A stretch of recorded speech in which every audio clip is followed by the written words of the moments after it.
Welcome to Ibex education YouTube channel.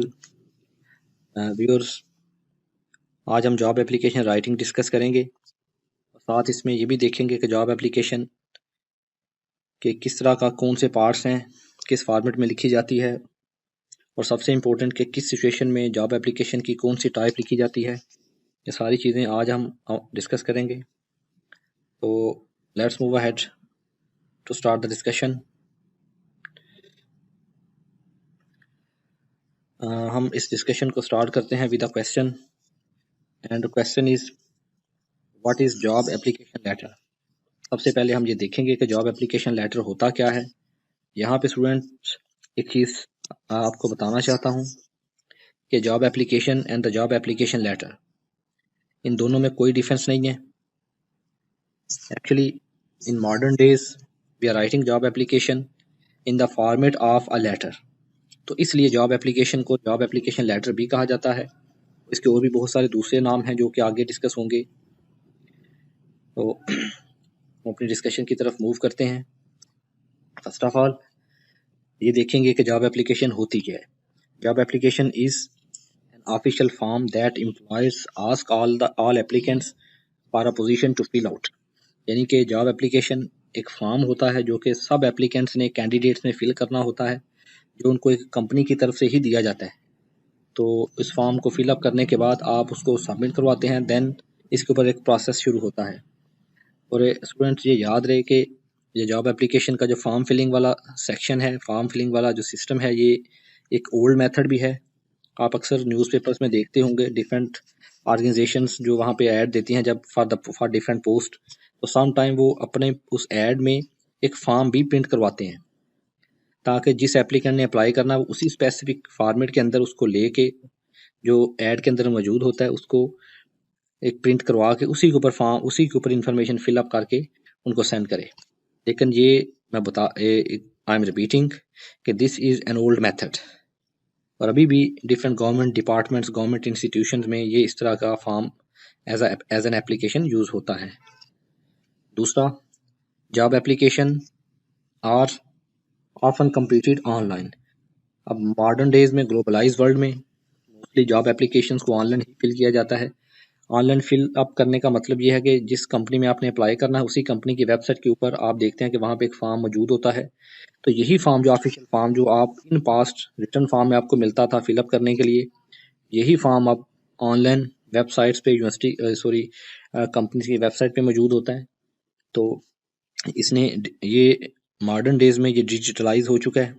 आप इसको company की वेबसाइट पे जाके, जैसे फॉर एग्जांपल अगर आपने किसी यूनिवर्सिटी में भी अप्लाई करना है तो आप ऑनलाइन फॉर्म फिलिंग करते हैं, तो ये भी आपकी तरफ से एक एप्लीकेशन ही होती है। लेकिन हमने चूंकि यहाँ पे जॉब एप्लीकेशन डिस्कस करना है, तो इसमें रीज़न ये है कि ये जो हमारा ओल्ड मेथड था फॉर्म फिलिंग वाला फॉर एप्लीकेशन, तो ये रिप्लेस हो चुका है अब किसमें, ऑनलाइन फॉर्म फिलिंग। लेकिन ये जो हमारा हैंड रिटन फॉर्म फिलिंग जो था, that has been converted into an actual application writing. तो ये कन्वर्ट हो चुका है स्टूडेंट्स किसमें, पेपर एप्लीकेशन में। यानी कि इसका फॉर्मेट बन चुका है, स्टैंडर्ड बन चुका है। तो अब हम फॉर्म फिल नहीं करते मोस्टली कहीं पे भी अप्लाई करने के लिए। हमने एक एप्लीकेशन लिखनी होती है जिसे आप हैंड रिटन फॉर्म में जो भी हो सकती है, या कंप्यूटर पे भी आप टाइप करके सबमिट करवा सकते हैं। तो ये एक छोटा सा आइडिया था कि जॉब एप्लीकेशन होती क्या है, जो मैंने आपके साथ डिस्कस किया है। लेकिन अभी भी in modern days, no doubt, some businesses still use paper application. अभी भी पेपर एप्लीकेशन यूज़ होती है, बहुत सारी जगहों पे यूज़ होती है। हर कंपनी के पास वेबसाइट्स नहीं है, या ऑनलाइन फॉर्म फिलिंग या एप्लीकेशन देने का, सबमिट करवाने का कोई सिस्टम नहीं। तो बढ़ते हैं अपनी अगली डिस्कशन की तरफ। It is known as job application. यहाँ पे ना डिफरेंट जॉब एप्लीकेशंस के डिफरेंट नाम दिए गए हैं, तो let's discuss them one by one. Job application भी इसे कहते हैं, दूसरा इसको जॉब एप्लीकेशन लेटर भी कहते हैं। दोनों में क्या फ़र्क है मैं ऑलरेडी बता चुका हूँ। कवर लेटर टू रिज्यूमे भी कहा जाता है इसको। कोल्ड कॉन्टैक्ट लेटर भी कहा जाता है। कोल्ड कॉन्टैक्ट लेटर इसलिए भी कहा जाता है कि इसका रिस्पांस जो है ना, दैट इज़ वेरी स्लो। क्योंकि इसका रिस्पांस बहुत स्लो होता है, मीन्स कि आप आज सबमिट करवाते हैं एप्लीकेशन, महीने बाद लास्ट डेट है, तो उसके बाद month, it will take many few months, few and even more than few months for processing.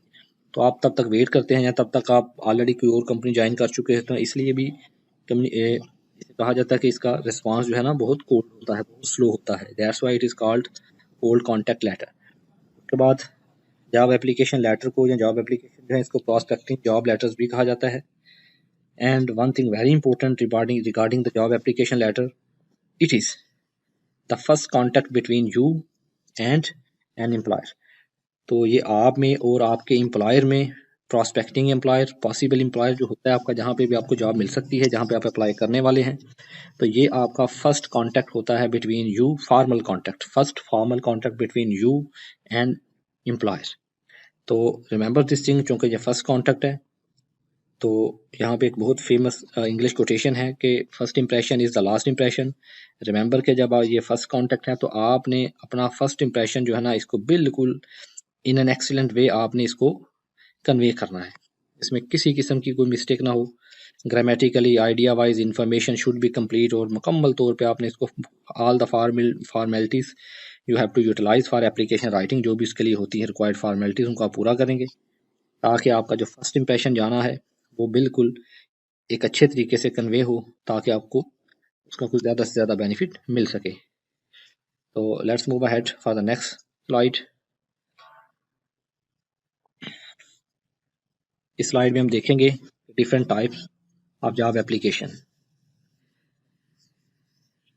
Job application की स्टूडेंट्स हमारे पास दो टाइप्स हैं।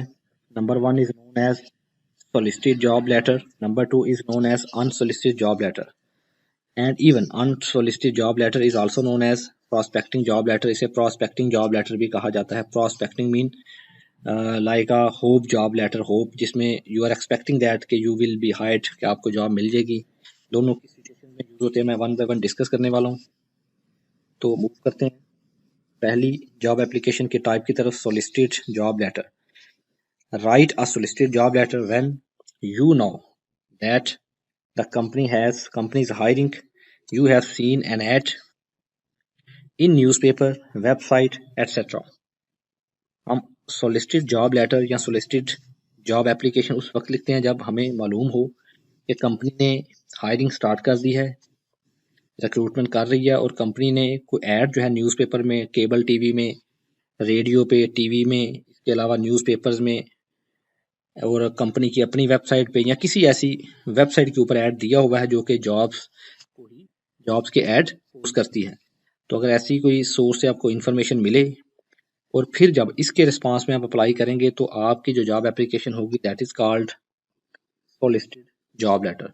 सोलिसिटेड का मतलब जो है ना, आप आसान वर्ड्स में ये ले सकते हैं कि रिक्वायर्ड, वांटेड एंड अनाउंस्ड, या जिसे अनाउंस किया गया वो वाली, उसके अगेंस्ट जॉब एप्लीकेशन जमा करवाना। स्टूडेंट्स इसमें थोड़ी सी और चीज़ें भी आ जाती हैं टेक्निकल, उनको भी डिस्कस कर लेते हैं। तो सोलिसिटेड जॉब एप्लीकेशन में कहा जाता है employee referral programme, ERP। Sometimes you are advised to send job application in an organization by writing reference of a professor or friend or anyone else who is working there, who is already working there। तो student ये एक situation different है। एक situation होती है आपके पास add वाली, दूसरी सिचुएशन होती है आपके पास ERP वाली।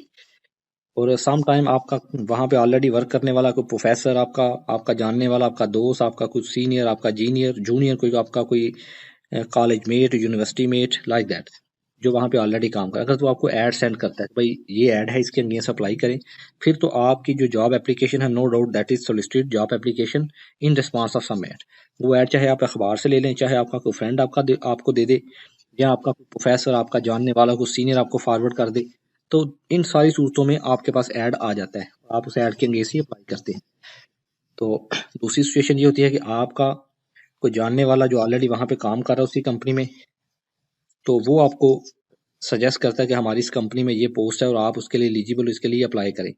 और अगर वो पर्सन आपको, चाहे वो प्रोफेसर है, आपका कोई रिलेटिव है, आपका कोई फ्रेंड है, आपका कोई कॉलेज मेट है, लाइक दैट, कोई नेबर है जो वहाँ पे जॉब कर रहा है, अगर वो आपको ये भी कहता है कि मेरा रेफरेंस एप्लीकेशन में ऐड करना है, लाइक दैट, कि आप एप्लीकेशन इस तरह स्टार्ट करें कि I am applying with reference of mister XYZ in your company, जो भी आपकी कंपनी में काम कर रहा है, तो इस तरह जब आप अप्लाई करते हैं तो ये आपका होता है एम्प्लॉय रेफरल प्रोग्राम के तहत। एक्चुअली इसमें कंपनीज एड पे लाखों रुपया खर्च करने की बजाय company ERP employ referral programmes के जरिए रिक्रूटमेंट करती है, और उसका फिर ये होता है कि जो कंपनी ने एक ऐड पे इन्वेस्ट करना होता है वो सारा वो कमीशन की फॉर्म में अपने एम्प्लॉयज़ को दे देती है, जिसका भी एप्लीकेंट सेलेक्ट हो जाता है। तो इससे उनको भी फ़ायदा होता है, और कंपनी के अंदर एक लाइक माइंडेड जो लोग हैं, एक दूसरे के जानने वाले, अच्छा काम करने वाले, वो सारे एक अच्छी टीम वर्क की फॉर्म में हमेशा मौजूद रहते हैं। तो ये कंसेप्ट है थोड़ा सा ERP का, एम्प्लॉय रेफरल प्रोग्राम का। ये थोड़ा सा डिफरेंट है। ऐड वाले में हमने ऐड का रेफरेंस देना होता है कि I am applying for this post in response of your add, your advertisement, इस तरह लिखेंगे आप एप्लीकेशन में। इन डेली, आगे न्यूज़पेपर का नाम, उसकी date, page number, like that. और अगर आप रेफरेंस के जरिए अप्लाई कर रहे हैं ERP के जरिए, तो आप फिर उस पर्सन का नाम लिखेंगे, I am applying with reference of mister XYZ manager in company का भी नाम जिसमें भी आप अप्लाई कर रहे हैं, जिसमें भी वो जॉब कर रहा है, ज़ाहिर वही कंपनी होगी जहाँ आप अप्लाई कर रहे हैं। तो ये दोनों में थोड़ा सा एक फ़र्क होता है। आई होप कि आपको ये क्लियर हो गया होगा। तो let's move ahead to the next slides.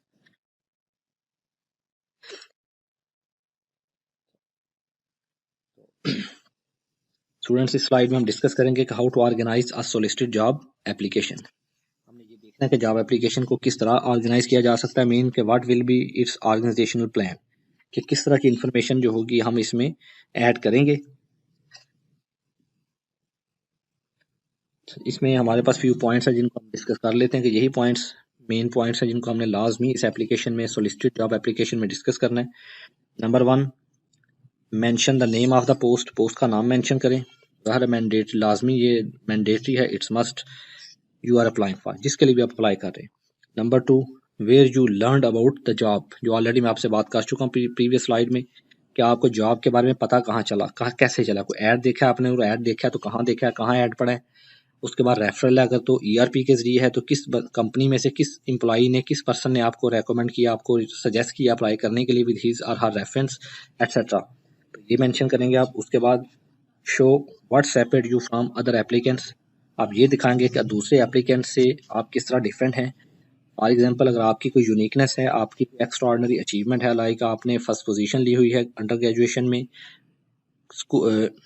High school में, प्रीवियस एजुकेशन जो भी आपकी है उसमें भी कोई पोजीशन है आपकी, first second third, like that, कोई डिस्टिंक्शन है, तो फिर ये चीज़ें इस तरह की होती हैं। या आपने अगर स्टडी के दौरान कोई अवार्ड विनिंग की हुई है, तो आपकी ये चीज़ें आपको यूनिक बनाती हैं, तो उनको ज़रूर लिखें, ये आपके लिए बहुत फ़ायदेमंद हो सकती है। उसके बाद number 4, show knowledge of the company and the position. Application में जिस कंपनी में आप अप्लाई कर रहे हैं उस कंपनी के बारे में ज़रूर लिखें। इससे ये शो होता है कि आप उस कंपनी में बहुत ज़्यादा इंटरेस्टेड हैं और आप उस कंपनी के बारे में बहुत कुछ जानते हैं।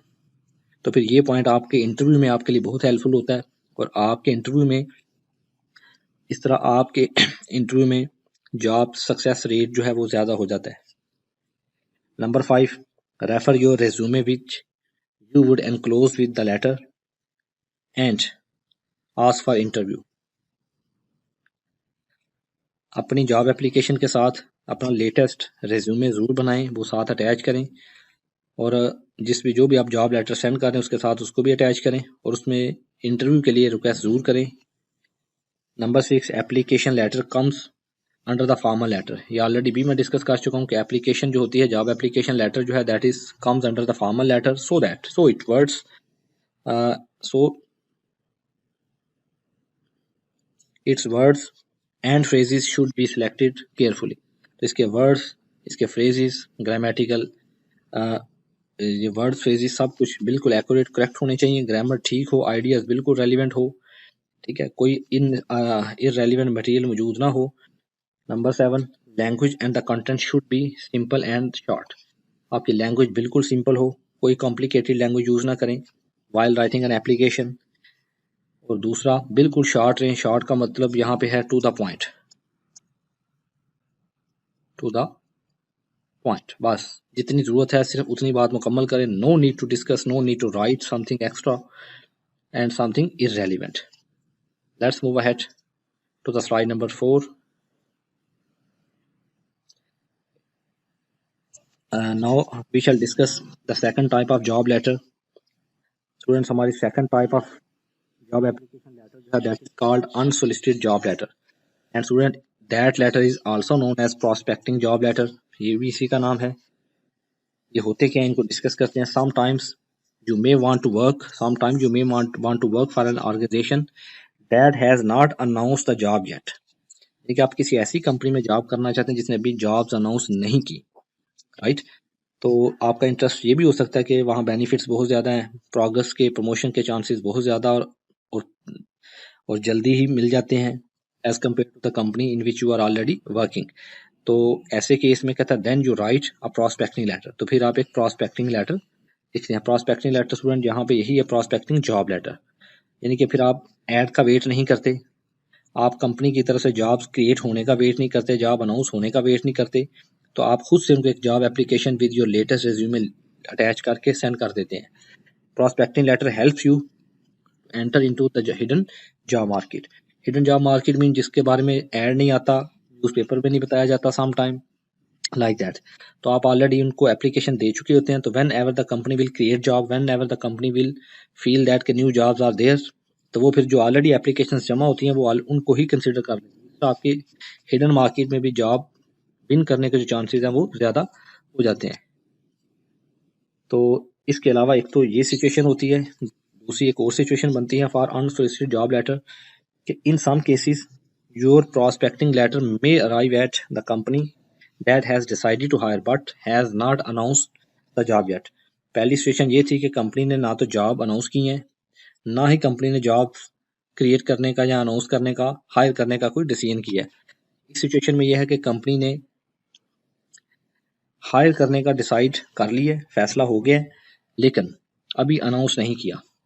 तो जब ऐसा केस हो तो आप तब भी एक प्रोस्पेक्टिंग जॉब लेटर उनके ऐड देने से पहले भी उनको सेंड कर सकते हैं। In some cases to get good person who is in the market, job can be created for the specific individuals। इसका मतलब यह है कि सम टाइम आपका प्रोफाइल जो है ना, आपका वर्क प्रोफाइल बहुत ही स्ट्रांग होता है।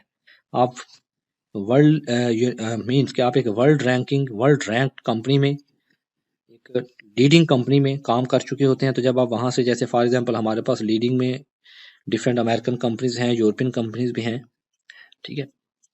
तो जब हम इनके साथ काम कर चुके होते हैं तो ड्यू टू सर्टेन रीजन अगर हम वापस अपने कंट्री में आ जाते हैं और वहाँ पे जॉब करना चाहते हैं, तो हमारा प्रोफाइल जो है वो इतना स्ट्रांग होता है कि हम ऐड का वेट नहीं करते। हम फिर इस सिचुएशन में डिफरेंट कंपनीज को खुद से जॉब एप्लीकेशन लिख देते हैं, जो कि हमारी प्रोस्पेक्टिंग जॉब लेटर्स होते हैं। अब्रोड से वापस आने से पहले भी सेंड कर देते हैं, आके भी सेंड कर देते हैं। तो फिर कंपनीज देखते हैं कि भाई इस पर्सन को, जिसका प्रोफाइल इतना ज़्यादा स्ट्रांग है, तो इसको हायर करना चाहिए। अगर जॉब नहीं भी है तो they will create the job to get the benefit of the skills and the work experience of that person। जैसे अब स्टूडेंट्स अक्सर देखते हैं कि वर्ल्ड बैंक और IMF के अंदर जो काम करने वाले लोग हैं सब कॉन्टिनेंट के, तो जब ये लोग अपने कंट्रीज में वापस भी आना चाहें तो उसी वक्त इनको गवर्नमेंट की तरफ से एक हाईली पेड और हाई रैंक जॉब्स मिल जाती हैं डिफरेंट फाइनेंशियल इंस्टीट्यूशन को चलाने के लिए, राइट। तो like that this can be the situation. तो ऐसी सिचुएशन में जब आपका प्रोफाइल बहुत स्ट्रांग हो तो आप ऐड का वेट नहीं करते। फिर वेल एस्टेब्लिश कंपनीज जो है आपको पोस्ट क्रिएट करके, सीट क्रिएट करके आपको हायर कर लेते हैं, ताकि आपकी स्किल से भरपूर फायदा, स्किल और एक्सपीरियंस से भरपूर फायदा उठाया जा सके। How to organise an unsolicited and the prospecting job letter, इसको ऑर्गेनाइज कैसे करना है हमने स्टूडेंट्स, ऑर्गेनाइजेशन प्लान क्या बनता है स्टूडेंट। हमने ऑलरेडी एक मॉडल डिस्कस किया था परसुएसिव राइटिंग में, परसुएसिव मैसेज में, and that model was known as AIDA model. AIDA attention, interest, desire and action वाला। तो रिमेंबर दिस थिंग, प्रोस्पेक्टिंग में और अनसोलिसिटेड जॉब लेटर्स में हम मोस्टली यही मॉडल यूज करते हैं। Anyways let's see the points. Number 1, catch readers interest and attention. सबसे पहले आपने रीडर का जो इंटरेस्ट है आप उसको विन करेंगे, और ज़ाहिर उसको आप किस तरह विन कर सकते हैं। सिंपल इज दैट कि आप अपनी work history, strong work profile की बेस पे ही कर सकते हैं। तो जो भी आपकी चीज़ें पॉजिटिव हैं, प्लस पॉइंट हैं, आप सबसे पहले उनको हाईलाइट करें, ठीक है। उनकी अटेंशन ड्रा कर, जैसे आप एडा मॉडल में करते हैं। First of all you have to draw attention, then you have to develop interest. जब आप डिजायर प्रोड्यूस करते हैं then you will suggest some action, necessary action that is to be taken. यहाँ पर भी तकरीबन यही काम होगा, चाहे वो अनसोलिसिटेड जॉब एप्लीकेशन हो, चाहे वो अनसोलिसिटेड सेल्स लेटर हो, चाहे अनसोलिसिटेड सेल्स प्रपोजल्स हो या लेटर्स हो, जो भी हो, सब में एक ही मॉडल यूज होता है तकरीबन। परसुएसिव मॉडल जो है एडा, दैट इज विद एडा मॉडल, मैंने अभी यहाँ पे इसका नाम लिखा था। उसके बाद यह है कि अटेंशन सीख करने के बाद, अटेंशन कैच करने के बाद, focus on what you know and can do, उस पर फोकस करें जो आप जानते हैं, जो आपका नॉलेज है और जो आप कर सकते हैं उस कंपनी के लिए, उस चीज़ पे फोकस करें। Number 3, be impressed with the fact that you are graduated. हाँ, आप ग्रेजुएटेड हैं, आपने ग्रेजुएशन की हुई है, आपकी एक अच्छी रेलिवेंट एजुकेशन है, तो इसके लिए बी कॉन्फिडेंट, आप मुकम्मल तौर पे कॉन्फिडेंट रहें, no need to lose confidence, ताकि आपके अंदर एक पैशन और पैशन शो हो। Number 4, summarise your qualification in the proper order, अपने क्वालिफिकेशन को प्रॉपर ऑर्डर में लिखें। प्रॉपर ऑर्डर ज़ाहिर है इसमें मोस्टली हमारा रिवर्स क्रोनोलॉजिकल ऑर्डर ही होता है कि हमारी लास्ट डिग्री सबसे पहले लिखी जाती है, फिर उसके बाद वाली, और एंड पे सबसे पहली डिग्री या जो भी सर्टिफिकेशन है हमारी एजुकेशन। तो यही हमने तरीका, उसी ऑर्डर से हमें मोस्टली इसको लिखना होता है। And develop your strong points in detail, और अपने स्ट्रॉन्ग पॉइंट्स को बिल्कुल डिटेल के साथ लिखें, उनकी डिटेल ज़्यादा बताएं, और जो पॉइंट्स हमारे स्ट्रॉन्ग नहीं है या तो उनको ओमिट कर दें, बिल्कुल ना लिखें, अगर लिखना भी है तो एंड पे उनको लिख दें, लेकिन पहले स्ट्रॉन्ग पॉइंट्स लिखें और उनकी ज़्यादा से ज़्यादा डिटेल्स दें। जैसे फॉर एग्जांपल अगर आप अकाउंट्स मैनेजर की जॉब ऑलरेडी कर रहे थे कहीं पे, तो आप वहाँ पे अकाउंट्स मैनेजर की जो भी रेलिवेंट ड्यूटीज़ आपने वहाँ पे किया है वो भी मेंशन करें, और जिन जो उनमें से मेन ड्यूटीज़ थी आपकी उनको डिटेल के साथ मेंशन करें।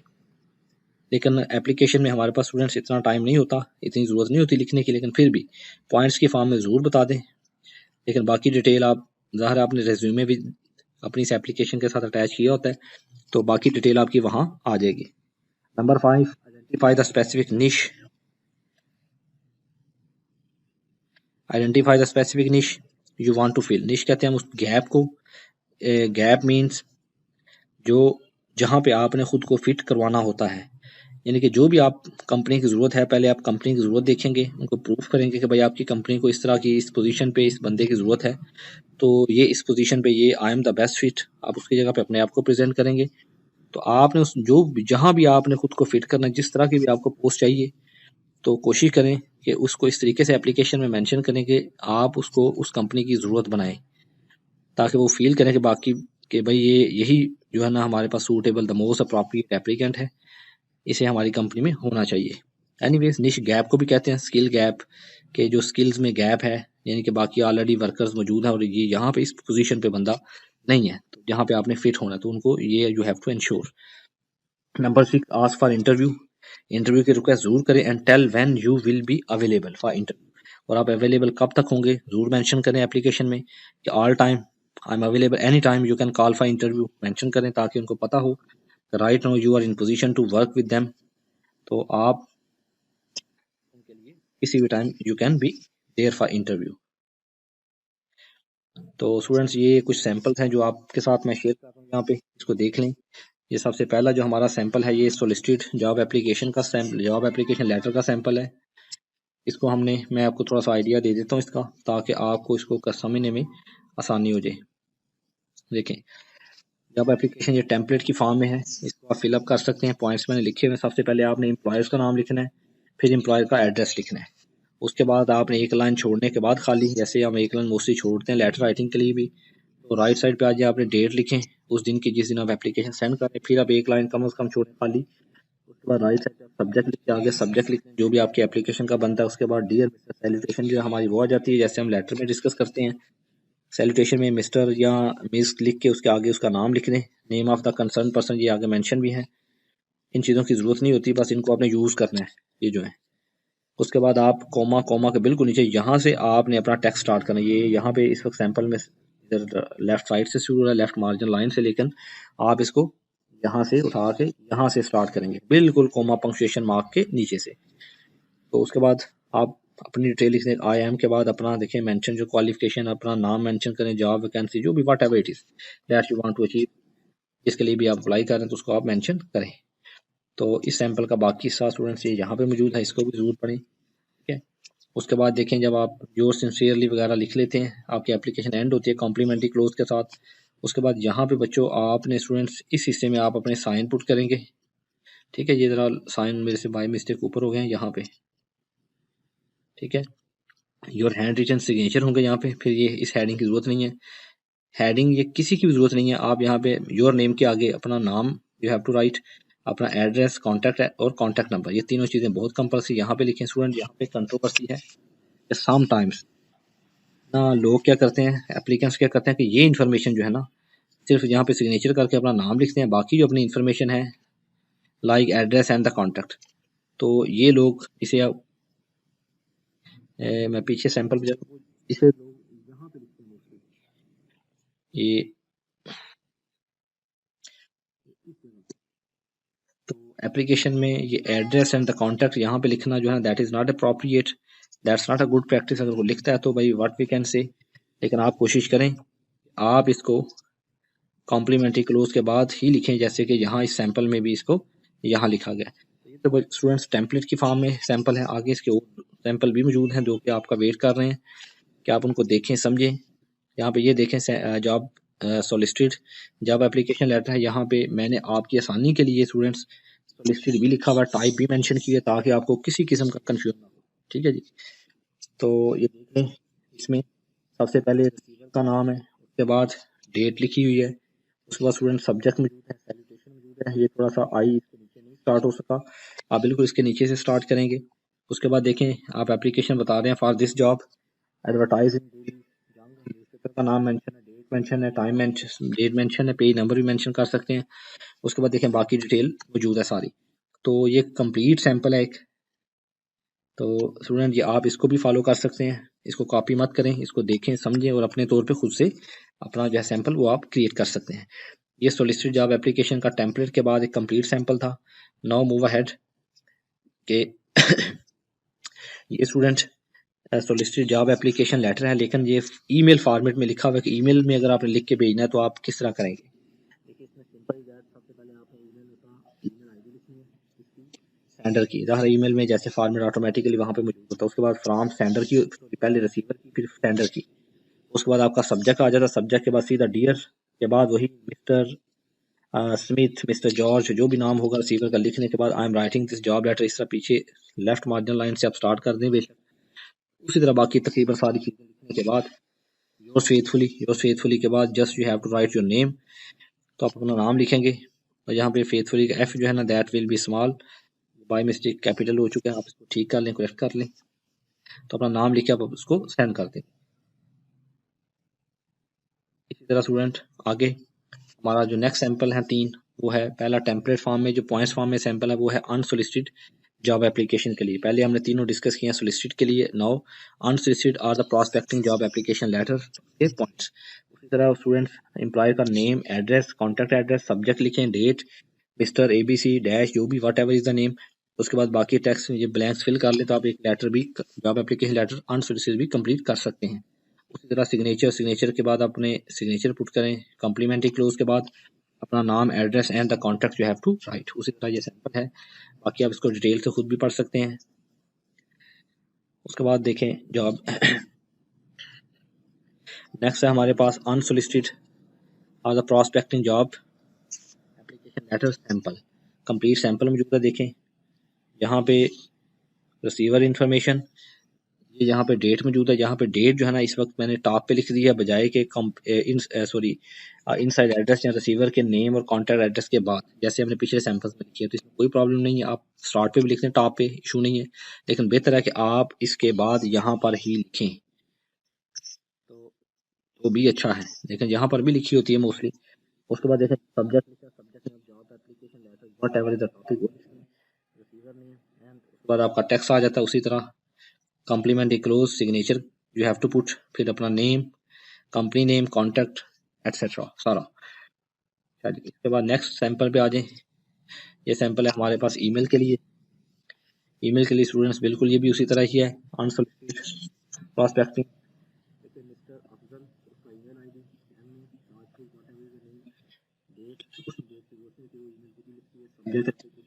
लाइक दैट आप इन्फॉर्मेशन मुकम्मल कर देंगे। अपना नाम लिखें, नाम के बाद आप अपना कॉन्टैक्ट भी दे सकते हैं, देना चाहे नहीं देना चाहेंगे no problem, that is up to you. और यहाँ पे स्टूडेंट एक और चीज़ जो मैंने आपने फ़र्क देखना है, फ़र्क यह है कि देखें ये अनसोलिसिटेड है, अनसोलिसिटेड जॉब एप्लीकेशन में आप देखें, इसको पढ़ लें तवज्जो के साथ, इसमें किसी किस्म का जो ऐड है, एड या ERP कोई रेफरेंस इस तरह का नहीं है इसमें मौजूद। अगर वो से स्टार्टिंग का लाइंस पढ़े तो इसमें कोई ना ही इसमें ज़रूरत होती है, नीड ना ही यहाँ पे ऐड मौजूद है। ऐड का रेफरेंस के मुझे ऐड कहाँ से मिला, न्यूज़पेपर से मिला, वेबसाइट से मिला, किसी जॉब वाली वेबसाइट से, किसी रिक्रूटिंग एजेंसी की वेबसाइट से मिला, ऐसी कोई चीज़ नहीं, ना ही ERP का रेफरेंस है। और अगर मैं आपको पीछे लेके चलूँ तो आप you will see that solicited job application में आपको रेफरेंस न्यूज़पेपर का, ऐड का जरूर मिलेगा। तो let's go back with me. तो ये देखिए, ये सैंपल भी हमने डिस्कस किया था सोलिसिटेड जॉब एप्लीकेशन का। स्टूडेंट्स ये गौर से देखें कि एडवर्टाइज एड की बात हो रही है, डेली जंग न्यूज़पेपर का नाम है, डेट में मेंशन हुई है और साल भी। देखिए सिर्फ यही फर्क है आपका अनसोलिसिटेड और सोलिसिटेड में। सोलिसिटेड में सोलिसिटेड जॉब एप्लीकेशन में आपने रेफरेंस जरूर बताना है और अनसोलिसिटेड में आपको जरूरत ही नहीं पड़ती इसकी, क्योंकि आप रेफरेंस के बगैर लिखते हैं ऐड के रेफरेंस की, राइट। तो ये फर्क है। बाकी तकरीबन कंटेंट्स जो होते हैं दोनों सूरतों में ये कंटेंट सेम है, कोई खास फर्क नहीं होता। Go ahead to close or to finalize the discussion. Okay, students, this is the end of our discussion and thank you for watching ibex education YouTube channel। अगर आप इस चैनल पे नए हैं तो स्टूडेंट्स आप इसको व्यूअर्स इस चैनल को जरूर सब्सक्राइब करें। आपकी ये छोटी सी एफर्ट जो है ना हमारे लिए, हमारे चैनल के लिए बहुत बड़ी एक एफर्ट होगी आपके लिए, हमारे चैनल के लिए बहुत बड़ी एफर्ट होगी आपकी तरफ से। Thank you very much and thank you watching for ibex education YouTube channel. तो